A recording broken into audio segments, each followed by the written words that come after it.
Assalamualaikum warahmatullahi wabarakatuh. Kami daripada kumpulan 1 Pengajian Malaysia di UA 20062 dan kumpulan kami terdiri daripada Ahmad Akif Solihin bin Muhammad Azhar, Muhammad Rabani bin Nazarudin dan juga Syauqi Fauzan bin Samsudin. Tajuk kajian ialah bagaimanakah penubuhan negara Malaysia dilihat sebagai teras utama pembentukan bangsa dan negara Malaysia serta dapat menjadikan negara Malaysia kekal sebagai sebuah negara yang merdeka sehingga kini. Baiklah, untuk yang pertama iaitu ekstrak kajian ini membincangkan mengenai bagaimana negara Malaysia mengekalkan kemerdekaan sehingga kini. Ianya bukan sahaja kerana semangat patriotik rakyat, namun dengan sejarah-sejarah penubuhan Malaysia ini membuatkan rakyat mempunyai semangat untuk teruskan berjuang demi menambah baik nama negara serta dapat mengukuh semangat kerjasama dengan antara kaum di seluruh Malaysia. Baiklah, seterusnya.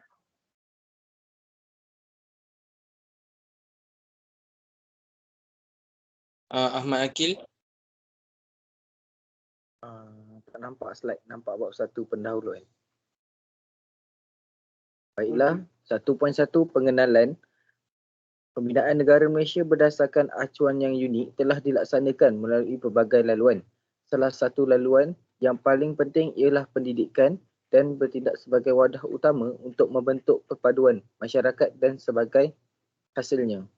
Membentuk pembinaan negara bangsa, pendidikan sejarah harus memainkan peranan penting dalam mencapai matlamat tersebut. Seterusnya. 1.2 Permasalahan kajian. Yang pertama, Malaysia masih bergelut untuk membentuk sebuah negara bangsa yang sempurna bagi negara ini. Yang kedua, usaha British untuk mempengaruhi Tunku Abdul Rahman agar menerima Singapura. Yang ketiga, penjejasan kedudukan penubuhan Malaysia di dalam SETO serta hubungan dengan Australia dan New Zealand. Seterusnya. Okey, baiklah. Bagi objektif kajian pula, kami ada 3 objektif kajian iaitu mengetahui sejarah pembentukan Malaysia pada tahun 1963. Yang kedua pula adalah menjelaskan faktor-faktor pembentukan Malaysia. Dan yang ketiga pula adalah menerangkan proses pembentukan Malaysia. Okey, kita pergi ke next slide. Baiklah, metodologi kajian. Kami menggunakan 2 metodologi kajian iaitu sumber carian internet yang kami gunakan bagi mendapatkan maklumat lanjut seperti gagasan Malaysia, dan sumber primer untuk metodologi kajian yang kedua pula adalah kami menggunakan jurnal.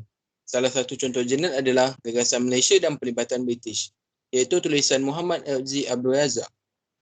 Baiklah, seterusnya. Okey, bagi skop kajian pula, skop kajian terbahagi kepada 3 iaitu daripada segi aspek, kawasan dan masa. Dari segi aspek pula adalah bagaimanakah penubuhan negara Malaysia dilihat sebagai teras utama dalam pembentukan bangsa dan negara Malaysia serta sejauh manakah ianya dapat menjadikan negara Malaysia kekal sebagai negara yang merdeka sehingga kini. Okey, jadi pembentukan Persekutuan Malaysia pada tahun 1963 telah menyebabkan keadaan Malaysia pada masa kini lebih stabil dari segi keadaan ekonomi dan sosialnya. Untuk skop kajian yang kedua pula adalah skop kawasan, yang mana kami menggunakan negara Malaysia amnya sebagai kawasan kajian. Okey, bagi skop kajian yang ketiga pula adalah masa. Dalam kajian kami, selama masa tahun yang digunakan adalah daripada tahun 1960 hingga 2022. Baiklah, kita akan pergi kepada yang seterusnya. Baiklah, untuk 1.6 kajian literatur, iaitu kat sini memberitahu penubuhan Malaysia ini adalah salah satu langkah untuk negara ini mencapai kemerdekaan dan bebas. Yang kedua pula, menjadi motivasi kepada rakyat kerana bebas diri daripada tanah jajahan dan tidak terikat lagi dengan undang-undang penjajah. Seterusnya. Untuk pembahagian bab pula, bab yang pertama kami membuat pengenalan bagi penubuhan gagasan Malaysia serta subtopik-subtopik yang penting. Dan untuk bab kedua pula merupakan bab di mana kami membincangkan mengenai objektif kajian. Seterusnya.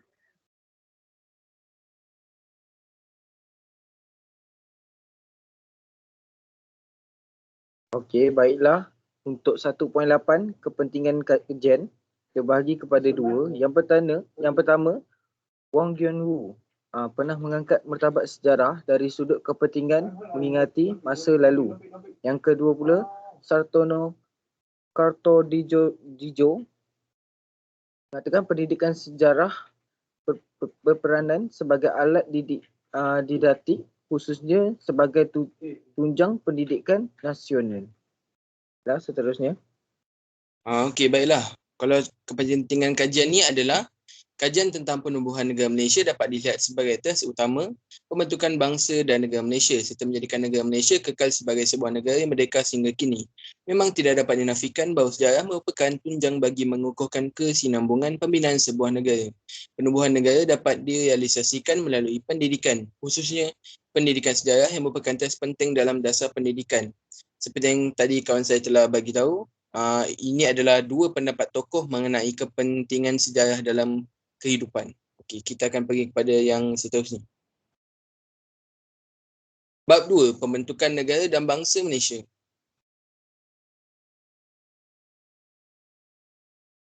Next. Okey, pengenalan.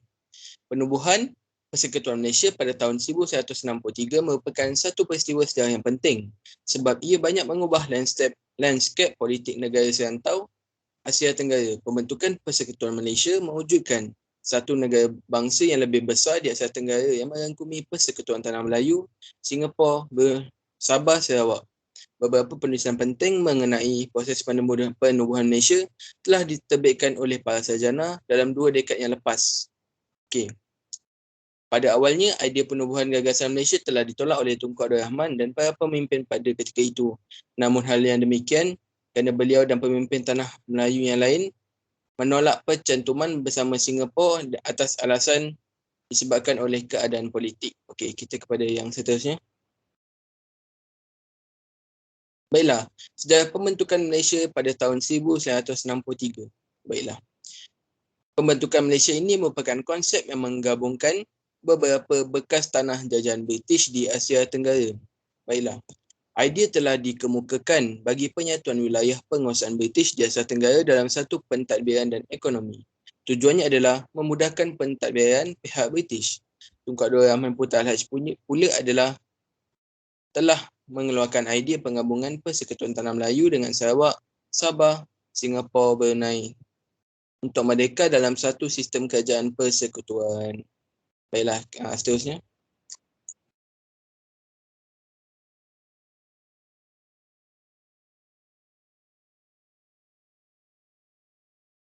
Baiklah, untuk 2.3, faktor-faktor pembentukan Malaysia terbahagi kepada 5. Yang pertama, pengaruh komunis yang semakin meluas di Asia Tenggara.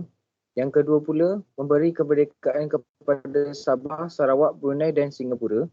Yang ketiga, perkongsian faedah ekonomi. Yang keempat, membela masyarakat Bumiputra di Sabah dan Sarawak. Dan terakhir sekali, menjaga hak kepentingan kaum Bumiputra. Baiklah, seterusnya.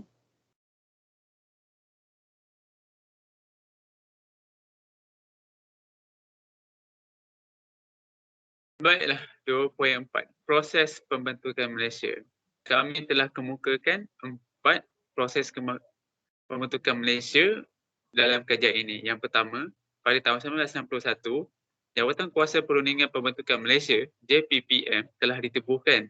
Tujuan JPPM ini ditubuhkan adalah untuk memberitahu kepada orang ramai mengenai konsep Malaysia termasuk Sabah dan Sarawak. Yang kedua pula pada tahun 1962, iaitu Suruhanjaya Kobok, pula telah ditubuhkan. Tujuan Suruhanjaya ini meninjau pandangan rakyat Sabah dan Sarawak mengenai Malaysia dan membuat show-show perlembagaan. Baiklah, seterusnya untuk yang ketiga. Pada tahun 1962 pula, Jawatan Kuasa Antara Kerajaan JAK ditubuhkan untuk merangka perlembagaan Malaysia. Dan juga yang terakhir sekali, 1962, referendum Singapura. Referendum tersebut telah dicipta sendiri oleh Kerajaan Singapura bagi meninjau pendapat penduduk Singapura terhadap penubuhan Malaysia. Tapi dalam keseluruhan referendum Singapura, terdapat ramai sangat rakyat Singapura yang menyokong pilihan A, iaitu tidak mahu bergabung dengan Malaysia. Baiklah, untuk seterusnya pula.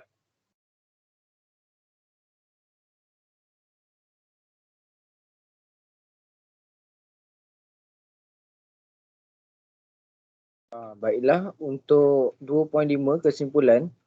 Baiklah, untuk secara keseluruhannya, dapat disimpulkan bahawa perjalanan sejarah membuktikan negara ini pernah diceroboh oleh kuasa asing.